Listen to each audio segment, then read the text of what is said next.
Спасибо. Следующий вопрос. Ранее была озвучена информация, что в Джалабадской и Ошской областях приостановлена работа 3 горнодобывающих предприятий. С чем это связано? Возможно ли решить вопрос с возобновлением их деятельности? И как отразится этот простой в целом на экономических показателях?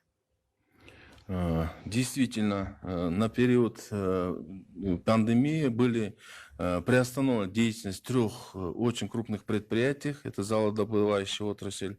В частности, это Осо Кичичарат, месторождение Хурутегерек, Джалабадский область, Чаткальский район, Осо Гиккайди, месторождение Караказык Ошской области, это Чоңалайский район. И третье месторождение это Full Gold Майнинг, месторождение Иштамберди, Джалабадская область, Алабукинский район.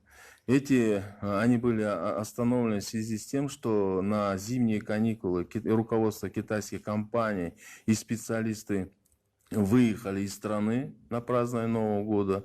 И после пандемии уже не могли въехать.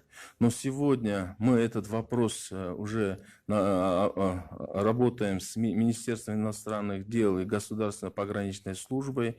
Определен список в количестве 144 человек особо ценных специалистов, которые будут после обсервации и всех мер санитарно-эпидемических требований приступят к работе, и мы планируем это в течение июня месяца эти проекты реализовать.